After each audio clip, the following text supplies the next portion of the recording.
প্রিয় দর্শক, স্বাগত জানাচ্ছি আপনাদের প্রিয় অনুষ্ঠান জনতার ভাবনায়। আমি তাইফুর রহমান তুহিন। দর্শক, বরাবরের মতো আজও আমরা সমসাময়িক নানা বিষয় নিয়ে সাধারণ মানুষের মূল্যবান ভাবনার কথা শুনব। দর্শক, আমরা একটু আজকে জেনে নেব যে দেশের বর্তমান যে পরিস্থিতি চলছে সে পরিস্থিতিতে আসলে সাধারণ একজন জনগণ হিসেবে আপনার ভাবনাটা কি দেশকে নিয়ে? ধন্যবাদ দেশ টিভি। আসলে বর্তমান যে পরিস্থিতি এখন আল্লাহর রহমতে অনেক ভালো, আইন শৃঙ্খলার পরিস্থিতিও ভালো, দেশের ব্যবসায়ীরা ব্যবসা করতে পারতেছে, মসজিদের খতিব সাহেব তারা ঠিকমতো নামাজ পড়তে পারতেছে, মসজিদে কোনো এখন আর রাজনীতি কোনো বক্তব্য নাই, সব দিক দিয়ে এখন আল্লাহর রহমতে অনেক ভালো আলহামদুলিল্লাহ। যেমন আগের সরকার থাকা অবস্থায় শিক্ষকদের নিরাপত্তা ছিল না, তারা জেলে যেতে হতো, তাদের অযথা তাদেরকে হয়রানি করা হতো, মামলা দিতে হতো। তারপরে হাফেজ মাওলানা যারা ছিল তারাও ঠিকমতো নামাজ পড়তে পারতো না, তাদের উপরেও হয়রানি ছিল, তাদেরকেও মিথ্যা মামলা দিয়ে তাদেরকে গ্রেপ্তার করতো, জেলে ভরে রাখতো। তো এইসব দিক থেকে অশান্তিতেই ছিল এই দেশবাসী। আর এখন বর্তমান তত্ত্বাবধায়ক সরকার ভালোভাবে কাজ করতেছে, ভালোভাবে দেশকে পরিচালনা করতেছে। তারপরও একটা নির্বাচিত সরকার দরকার, একটা ভালো নির্বাচন হওয়া দরকার, যেটা বিগত 15 বছর ধরে কোনো নির্বাচন হচ্ছে না, দিনের ভোট রাতে হচ্ছে এবং নিজের ভোট নিজে দিতে পারতেছে না। তো এখন একটা নিরপেক্ষ স্বচ্ছ একটা নির্বাচন হওয়া দরকার। ধর্ম নিয়ে এবং সংখ্যালঘুদেরকে নির্যাতন করা হয়েছে, এভাবে নানা প্রোপাগান্ডা ছড়িয়ে বাংলাদেশের অস্তিত্ব সৃষ্টি করার চেষ্টা করা হচ্ছে।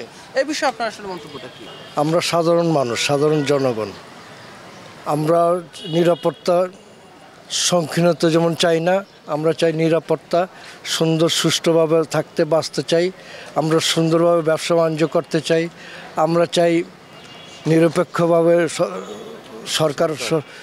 সরকার পরিচালিত করুক।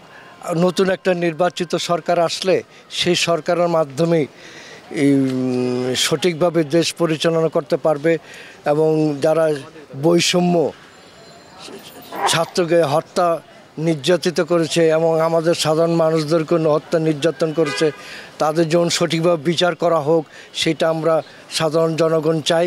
এটা হলো এই সুষ্ঠু বিচার করতে হলে নির্বাচিত সরকার দরকার। আমরা দেখেছি যে এই আন্তর্জাতিক অপরাধ ট্রাইব্যুনাল থেকে সাবেক প্রধানমন্ত্রী সহ বেশ অনেকজনের বিরুদ্ধে কিন্তু আসলে গ্রেপ্তারি পরোয়ানা জারিও হয়েছে। এই বিষয়গুলো নিয়ে আপনার ভাবনা কি? আপনি একটু আগে একটা প্রশ্ন করছিলেন সংখ্যালঘুরা এখানে অনেক সময় দেখা যাচ্ছে নিরাপদ কিনা। আমি আপনাকে আশ্বাস দিতে চাই, আমার অভিজ্ঞতা থেকে বলতে চাই, এই ফ্যাসিবাদ সরকারের পরবর্তীতে আমাদের মিরপুরে 2টা মন্দির আছে, একটা হলো 2 নম্বর, একটা হলো 13 নম্বর। আপনারা কোনো সময় যদি যান ওখানে দেখতে পারবেন সন্ধ্যার পরে প্রত্যেকটা হিন্দু বা বৌদ্ধ খ্রিস্টান একাকার হয়ে আনন্দ ফুর্তি করতেছে রাত 11টা 12টা পর্যন্ত। তাহলে সংখ্যালঘুরা কেন নিরাপদ না? এই প্রশ্নটা আপনি করছেন। ইনশাল্লাহ আমাদের এই তত্ত্বাবধায়ক আসার পরে বর্তমান পরিস্থিতিতে হিন্দুরা অনেক অনেক ভালো আছে।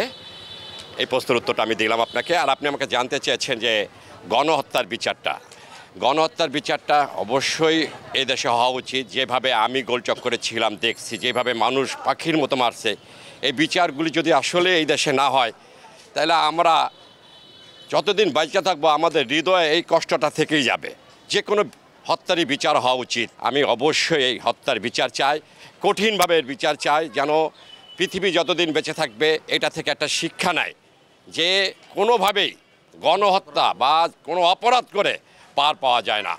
আপনার দেশ টিভির মাধ্যমে আমি এই ন্যায় বিচার চাই, সকল হত্যাকারীদের কঠিন বিচার দাবি করছি। সত্যিকার অর্থে যে আমাদের এই ফ্যাসিবাদী সরকার, শেখ হাসিনা সরকার, আমাদের মাঝে অনেকে রয়েছে। শুরুতে একটু বলি, আমরা হয়তো 71-এর স্বাধীনতা অনেকে এখানে দেখে নাই বা অনেকে দেখছে।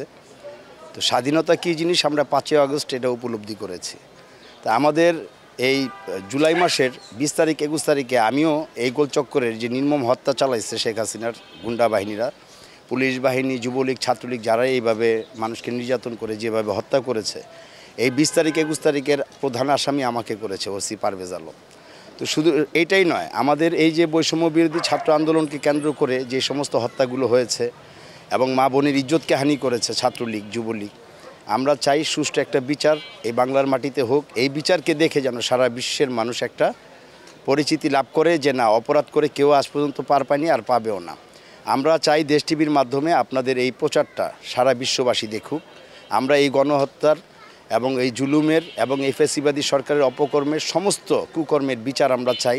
এই কিছুদিন পূর্বে দেখেন ওনাদের যত নথিপত্র সচিবালয় আগুন দিয়ে জ্বালিয়েছে, কিন্তু মানুষের যে সোশ্যাল মিডিয়া, যেগুলা মোবাইলে ক্যামেরায়, যেগুলো সাংবাদিক ভাইরা সাধারণ মানুষরা বিল্ডিং থেকে জানালাদের যেভাবে এগুলো ভিডিও ফাইল ফুটেজ রেখেছে, কিভাবে ছাত্রদেরকে জনতাকে মেরে কিভাবে এরা ভ্যান গাড়ির উপরে প্লাস্টিক দিয়ে ঢেকে আগুন জ্বালায় মারতে চেয়েছে, ঠিক আগুন দিয়ে পুরাই মানে ওদের চিহ্নটা মুছতে চেয়েছে। তাই এই ধরনের অপকর্ম আরও অনেক আছে। হেফাজত ইসলামের লাখো লাখো হাজার হাজার ছাত্র যারা আসছে, এদের সাথে জনতা কারেন্ট বন্ধ করে বিদ্যুৎ বন্ধ করে দিয়ে যেভাবে গণহত্যা চালিয়েছে, আমরা চাই বাংলাদেশের মাটিতে সাধারণ মানুষ যারা জীবিত আছে তারা দেখুক, এবং আমাদের নতুন প্রজন্মে যারা আছে তারাও বুঝুক যে আওয়ামী নামের একটা ফ্যাসিবাদী সরকার ছিল, স্বৈরাচারী খুনি হাসিনা। এই বাংলার মাটিতে তাদের ট্রাইব্যুনালের মাধ্যমেই তাদের যে আইন করা ছিল এই বাংলাদেশে, তাদের এই আইনের ভিত্তিতে, তাদের আইনের উপরেই প্রহার করে তাদের এই বিচারটা কঠিন দৃষ্টিভঙ্গিতে এই বাংলার মাটিতে হোক। স্বৈরাচার পতন হওয়ার পরে আমরা সাধারণ জনগণ খুব খুশি হয়েছি, এবং বিশ্ববরণ্য ব্যক্তিত্ব ডক্টর ইউনূস ইন্টারিম গভর্নমেন্টের প্রধান হওয়ায় আমরা খুব আশাবাদী ছিলাম। কিন্তু বিগত তার অ্যাক্টিভিটিসে, সরকারের অ্যাক্টিভিটিসে আমরা আশাহত হয়েছি। বিগত 1 সালের পরে এখন পর্যন্ত কোনো নির্বাচনে ভোট দিতে পারি নাই। আমরা চাচ্ছি ইন্টারিম গভর্নমেন্ট খুব দ্রুত একটা সংস্কার করে একটা ভালো একটা নির্বাচন দিক। আর ভারত আমাদের প্রতিবেশী দেশ হিসেবে যা করতেছে এটা ঠিক করতেছে না। সে একজন ফ্যাসিস্টে জায়গা দিছে, বিশ্বের কোনো গণতান্ত্রিক দেশ তার আশ্রয় দেয় নাই, তাকে ভারত আশ্রয় দিয়া আমাদের সাথে, বাংলার মানুষের সাথে ভারত একটা অন্যায় করছে, আমি এটাই মনে করি। প্রিয় দর্শক, আপনাদের প্রিয় অনুষ্ঠান জনতার ভাবনায় নিচ্ছি আরও একটি ছোট্ট বিজ্ঞাপন বিরতি, সাথেই থাকুন। বিরতির পরে আবারও স্বাগত জানাচ্ছি। দর্শক, চলুন আরও কিছু গুরুত্বপূর্ণ ভাবনা শুনবো আমরা। এই মুহূর্তে কি প্রত্যাশা করছেন যে দেশে আশ্রয় আছে, শেখ হাসিনার বিরুদ্ধে যেহেতু গ্রেপ্তারি পরোয়ানা জারি রয়েছে, কি চাচ্ছেন আসলে সেই দেশের কাছে আপনার কি প্রত্যাশা থাকে? ধন্যবাদ দেশ টিভি। আমাদের প্রত্যাশা এই গণতন্ত্র হরণকারী, এই গণভাবে মানুষকে যেভাবে হত্যা করছে, সেই সমস্ত হত্যার বিচার খুব দ্রুত কার্যক্রম করতে। আর এই দ্রুত কার্যকর করতে যে ভারত সরকার আমাদের উপরে যেভাবে করে হাসিনারে চাপায় রাখছিল এতদিন, আবার এখন সেই নিয়ে আশ্রয় প্রশ্রয় দিয়ে আমাদের এই বিচার ব্যবস্থারে আরও লেন্দি করতেছে। আমরা চাই এই হাসিনা সরকারকে অনতি বিলম্বে দেশে আইনা একটা সুষ্ঠু বিচার ব্যবস্থার মাধ্যমে ওনার উচিত বিচার করা উচিত। সন্ত্রাসী কার্যকলাপ করে হাসিনা ওই দেশে পালিয়ে আছে, আর মোদি সরকার তাকে আশ্রয় দিয়ে রাখছে, এটা তো মোটেও বোধগম্য নয়। এবং আমরা আশা রাখতেছি আমরা আন্তর্জাতিকভাবে হোক আর দেশের আইন শৃঙ্খলার মাধ্যমেই হোক, তাকে যেভাবে হোক দেশে এনে জনসম্মুখে এনে তাকে আইনের আওতায় আনার, বিচারের আওতায় আনার চেষ্টা আনার দরকার।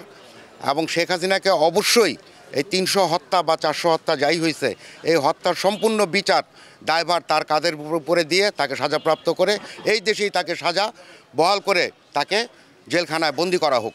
আপনার কাছে প্রশ্ন, আমরা দেখেছি যে বিগত প্রায় 50 বছর পরে যারা 75 ঘটিয়েছিল, সেই মেজর ডালিম প্রকাশ্যে এসেছে, তিনি সোশ্যাল মিডিয়ায় বক্তব্য দিয়েছেন। এই বিষয়টাকে আপনি আসলে কিভাবে দেখছেন? আমার এই 43 বছর বয়সে আমি মেজর ডালিমকে কখনো চোখে দেখি নাই। আমি শুনছি যে মেজর ডালিম এবং মুস্তাক সাহেব বিভিন্ন নেতারা শেখ মুজিবকে হত্যা করছে। আমাদের এই বাংলাদেশের মানুষকে উদ্ধার করার জন্য মেজর ডালিম, মুস্তাক সাহেব, শেখ মুজিবের সহপরিবারকে হত্যা করেছিল, কিন্তু ভাগ্যকর্মে শেখ হাসিনা এবং শেখ রেহানা বাইরে ছিল, তারা বেঁচে গেছে। ওই সময় যদি শেখ রেহানা এবং শেখ হাসিনাকে মেরে ফেলা হতো, তাহলে আমরা মনে হয় বাঙালি ওই সময় আমরা পরিপূর্ণ স্বাধীনতা অর্জন করতে পারতাম। তাই আমি মেজর ডালিমকে সূর্য সন্তান মনে করি। বাংলাদেশের শ্রেষ্ঠ সূর্য সন্তান হলো মেজর ডালিম। এবং এই 24-এ যারা আন্দোলন কইরা স্বৈরাচারী শেখ হাসিনাকে উৎখাত করছে, দেশের বাহিরে ইন্ডিয়া পাঠাইছে, তারাও সূর্য সন্তান। আজ থেকে 53 বছর পরে দেখবেন যারা এই আন্দোলন কইরা শেখ হাসিনাকে হটাইছে, তাদেরকেও নতুন প্রজন্ম সূর্য সন্তান বলে আখ্যায়িত করবে। আমি যেটা বলবো যে উনি তো আসলে 50 বছর পরে আসলেন কথা বলতে। 50 বছর উনি কেন আসেনি বা ওনাকে আসতে দেওয়া হয়নি কেন? জাতি তো সবার কাছ থেকে গণতান্ত্রিক দেশ, এখানে সবারই কথা বলার অধিকার আছে, সে খুনি হোক আর যাই হোক, তাকে তো কথা বলতে দিতে হবে। যাক, আমরা তার মুখের থেকে অনেক কিছু শুনবো আস্তে আস্তে, যদিও আমার দেখার সময় সুযোগ হয়নি। আর আমরা চাই সাধারণ জনগণ হিসাবে সর্বপ্রথম আমি স্মরণ করব জুলাই আগস্টে বৈষম্য বিরোধী ছাত্র আন্দোলনে ছাত্ররা যারা আন্দোলন করেছে এবং শহীদ হয়েছে তাদের কথা স্মরণ করব। তাদের বিনিময়ে যে স্বাধীনতা আমরা পেয়েছি, আজকে আমরা মত প্রকাশ করার যে স্বাধীনতা পেয়েছি, আজকে আমরা নিজেদের মত প্রকাশ করতে পারি, স্বাধীনভাবে চলতে পারি, যেটা আমরা আসলে দীর্ঘ 15-17 বছর আমরা পারিনি। আমরা অনেক কিছুই পারিনি, এখন আমরা সেটা পারি। আমরা চাই এই সরকার একটা নির্বাচনের মাধ্যমে কিছু সংস্কার, যেটা না করলে হয় না, সেটুকু সংস্কার, গুরুত্বপূর্ণ যে সংস্কারগুলো সেগুলো করে অতি দ্রুত একটা সুন্দর সুষ্ঠু নির্বাচনের মাধ্যমে একটা গণতান্ত্রিক সরকার আসুক। কারণ একটা গণতান্ত্রিক সরকারই পারে একটা দেশকে উন্নয়নের দিকে নিয়ে যেতে। একটা মধ্যবর্তী সরকার বা অন্তর্বর্তীকালীন সরকার, যেটাই আমরা বলি না কেন, তাদের দ্বারা আসলে সব কিছু সম্ভব হয় না, তাদের কিছু নির্দিষ্ট সীমাবদ্ধতা থাকে। তা আমরা আশা করব এই সরকারের কাছে যে তারা সুন্দরভাবে দেশ চালাইছে এবং দেশ চালাইতেছেন, এই জন্য তাদেরকে অনেক ধন্যবাদ। এবং এই বিপদের সময় যে আমাদের যে একটা কঠিন সময় গেছে, এই সময় যে তারা দায়িত্ব নিয়েছে, এটার জন্য তাদেরকে ধন্যবাদ। এখন তাদের কাছে আমাদের একটাই চাওয়া, তারা অতি দ্রুত গুরুত্বপূর্ণ সংস্কার করে এদেশে একটা গণতান্ত্রিক সরকার নির্বাচিত করুক এবং সেই গণতান্ত্রিক সরকার এসে সমস্ত অন্যায়ের বিচারগুলা আমরা তাদের কাছে দাবি করছি। Colonel Farooq, colonel Rashid, major Dalim, আসলে শেখ মুজিবকে তখন হত্যা করাকে আমি একে নিশ্চিন্তভাবে আমি রায় দিছি এবং দিতে পারি, এবং এটা বড় আদালতও আমি বলতে পারি যে এটা সঠিক হয়েছে। কেননা বাংলাদেশের যে আপনার আর্মির যে সেক্টরটা, সেনাবাহিনীর, এদের কোনো শেখ মুজিব মূল্যায়ন করতো না, এবং আপনার রক্ষী বাহিনীদেরকে এদের সেনাবাহিনীর মর্যাদায় রক্ষী বাহিনীকে শেখ মুজিব উন্নত করছিল।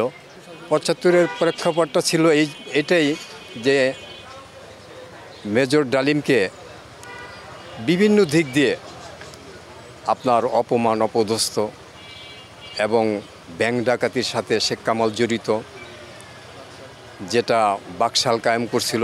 আমি দেখছি বাকশাল পানিমন্ত্রী আব্দুর রাজ্জাক যখন বাকশাল গঠন করে, তাহলে 21 দিন সময় ছিল, 21 দিন পর হয়তো এটা ভেঙে চুরে ফেলেছে। এবং ওই সময় শেখ মুজিবকে না মারা হলে বাংলাদেশটা আসলে ভারতের দিকে চলে যেত। এক একজনের মতামত এক এক রকমের। দেশে এখন বর্তমানে যে পরিস্থিতি, যেটা আমরা আশা করছিলাম, আসলে তার আমরা ফল পাচ্ছি না। এই কারণে প্রত্যেকটা মানুষের ভিতরে একটা ঘোলাটে অবস্থা সারা বাংলাদেশ। তো এটার সমাধান হচ্ছে একমাত্র নির্বাচন। যত দ্রুত সম্ভব সরকার নির্বাচনটা সুন্দরভাবে, সব দলের সাথে বৈশা যত দ্রুত সম্ভব নির্বাচনটা দিয়ে দিক। আর প্রত্যেকটা এখনও পর্যন্ত আমাদের আওয়ামী লীগের, আমরা যারা আন্দোলন সংগ্রাম করেছি, এখন পর্যন্ত আওয়ামী লীগের লোক আমাদের ফোন দিয়ে বিভিন্ন ধরনের হুমকি দামকি দিচ্ছে। তো জনগণ একটা আতঙ্কের ভিতরেই আছে এক রকমের, কখন চলে আসে, কখন অ্যাটাক করে। ওরা বিভিন্ন ধরনের হুমকি দামকি, ফেসবুক বলেন, বিভিন্ন চ্যানেলে ওরা বিভিন্ন ধরনের একটা নাশকতার একটা পরিকল্পনা, একটা ছক কইরা বসে আছে, যে কোনো মুহূর্তে যে কোনো কিছু অরাজকতা সৃষ্টি করতে পারে। তো আমরা জনগণ আসলে একটা আতঙ্কের ভিতরে আছি। যেটা আশা করছিলাম আমরা প্রশাসনিক বলেন, সর্বত্র আর কি, মানে একটা ঘোলাটে পরিস্থিতি, মানুষ একটা আতঙ্কের ভিতরে আছে, ভয়ের ভিতরে আছে। তো আমরা চাই এই ভয়ভীতি কাটিয়ে আমরা ইনশাল্লাহ সামনের দিকে যাব।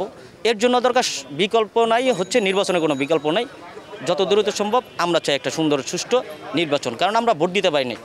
আমরা বিগত 2 ট্রাম 3 ট্রাম আমরা ভোট দিতে পারি নাই। তো আমরা চাই শুধু ভোটের অপেক্ষায় আছি, আমরা কখন ভোট দিব। প্রিয় দর্শক, আপনাদের প্রিয় অনুষ্ঠান জনতার ভাবনায় নিচ্ছি আরও একটি ছোট্ট বিজ্ঞাপন বিরতি, সাথেই থাকুন। বিরতির পরে আবারও স্বাগত জানাচ্ছি। দর্শক, চলুন আরও কিছু গুরুত্বপূর্ণ ভাবনার কথা শুনবো আমরা। উপদেষ্টারা চাচ্ছেন যেই 3টা সমস্যার সমাধান করার জন্য, তো 3টা আসলে আমি মনে করি সংস্কার, নির্বাচন, গণহত্যা, তো এই বিচারগুলো আসলে আমি মনে করি ওনার দ্বারা সম্ভব হবে না। কারণ একজন নির্বাচিত সরকার ছাড়া কখনোই সুষ্ঠু বিচার করা যাবে না। কারণ এই পর্যন্ত যত আপনার অফিসের আমলা, সচিব থেকে যত অফিসার যত কিছুতে আছে সব কিছু আওয়ামী লীগের দোষে রয়ে গেছে। দেখা গেছে আপনার চেয়ারম্যান পরিবর্তন হয়েছে, কিন্তু আওয়ামী লীগের দোষটা ঠিকই রয়ে গেছে। তো এই দোষ যদি থাকে তো কখনোই সুষ্ঠু বিচার হবে না। তো আসলে আমার মতে মনে করি যে সবার আগে নির্বাচন প্রয়োজন। একজন নির্বাচিত গণমানুষের ভোটে নির্বাচন হলে, জয় হলে এই বিচারগুলি খুব দ্রুত হবে। আর যদি এই সরকার যদি আপনার পারতই, তাহলে কিন্তু এই আমাদের যত হত্যাকারী আছে তারা কিন্তু বিদেশে চলে যেতে পারতো না। তাদের চোখের সামনে দিয়েই, এয়ারপোর্ট দিয়েই বা বর্ডার দিয়ে যেভাবেই হোক তাদের সামনে দিয়েই গেছে। তো আমি মনে করি আপনার এই উপদেষ্টা ব্যর্থ। কারণ ব্যর্থ না হলে এই খুনিরা কখনো পালাতে পারে না। তো আসলে সবার আগে নির্বাচন প্রয়োজন, নির্বাচনের কোনো ভূমিকা নেই, নির্বাচন দরকার। তাহলেই এই সমস্ত সংস্কার বলেন, বিচার বলেন, গণহত্যা বলেন, এগুলো সমাধান করা সম্ভব। দেশের বর্তমান পরিস্থিতি উত্তরণের জন্য সর্বপ্রথম আমাদের একটা নির্বাচিত সরকারের প্রয়োজন। আর এই সরকার যেভাবে কাজ করছে, মানে আমরা দেখছি এই যে কিছুক্ষণ আগে ছোটো ভাই শামীম বলে গেল যে এই সরকার যদি আসলে বিচারের চিন্তাভাবনা করতো, সঠিকভাবে বিচারের চিন্তাভাবনা করতো, তাহলে তারা এই যে খুনিগুলা যারা এই 5ই আগে পরে যা হয়েছে তো হয়েছেই, কিন্তু 5ই আগস্টে যেই ইয়াগুলো 5ই আগস্টের আগে 3 তারিখ, 4 তারিখ, 5 তারিখে যেই সমস্ত হত্যাকাণ্ডগুলো হয়েছে, এই সমস্ত খুনিগুলা আমরা একবার শুনছি যে তাদের হেফাজতি আছে, সবাই সারা দেশবাসী জানছে, কিন্তু পক্ষান্তরে আমরা কি দেখলাম, তারা কেউই দেশে নাই। এখন এক একজন বেলজিয়ামে, এক একজন মালয়েশিয়া, এক একজন ভারতে, মানে বিভিন্ন বিশ্বের বিভিন্ন দেশে এরা আর কি ছড়িয়ে ছিটিয়ে আছে। তো এই সমস্যা থেকে উত্তরণের জন্য সর্বপ্রথম একটা নির্বাচিত সরকার দরকার। কী ধরনের গুলি করছে সেটা আমার নিজ চোখে দেখা, আমার মোবাইলে ভিডিও করা আছে এবং ছবি আছে। কিন্তু এইটাই এই সুন্দর একটা দেশ গড়ার জন্য তো এটা আমরা চাইনি। আমরা সুন্দর একটা স্বাধীন বাংলাদেশ চাই। আর স্বাধীন বাংলাদেশ হওয়ার জন্য অবশ্যই একটা সুস্থ নির্বাচন দরকার। আর এই সুস্থ নির্বাচনের মাধ্যমেই যারা ফেসিবাদ ছিল এদের বিচার করা অবশ্যই সম্ভব। কিন্তু একটা এখন যে যারা আছে বৈশ্য আন্দোলনে যারা বসে রয়েছে এখন বড় বড় চেয়ার নিয়ে, এখনও তো আওয়ামী লীগের দোসররা বসে রয়েছে, তাদের দ্বারা বিচার, সুস্থ বিচার হওয়া কখনোই সম্ভব না। এখন সুস্থ বিচার হইতে হইলে অবশ্যই একটা সুস্থ নির্বাচন দিয়ে একটা জনগণের প্রতিনিধি বসায়া তারপরে সে যে আইনের যে ফাঁক ফোকরগুলো ছিল, যেরকম আওয়ামী লীগের আমলে যেগুলো দেখছি, এগুলো যেন আমাদের সরকারের আমলে, অন্য সরকারের আমলে না হয়। সুস্থ বিচারের মাধ্যমে যেন তাদের বিচার করা হয়। একটা সুস্থ নির্বাচন বা সুস্থ একটা সরকার বা দেশের শৃঙ্খলার জন্য বা আইন শৃঙ্খলা নিয়ন্ত্রণের জন্য মনে করেন একটা সরকার প্রতিষ্ঠিত দরকার। আমার কাছে যেটা মনে হয়, ওনারা সম্পূর্ণ জিনিসগুলি বিভিন্ন ওনাদের যে পার্সোনাল উপদেষ্টারা বা ওনাদেরকে যারা গাইড করেন, এই ব্যাপারটা সঠিক মতো করছেন না। এই জন্য এটাই মনে হচ্ছে আমার কাছে।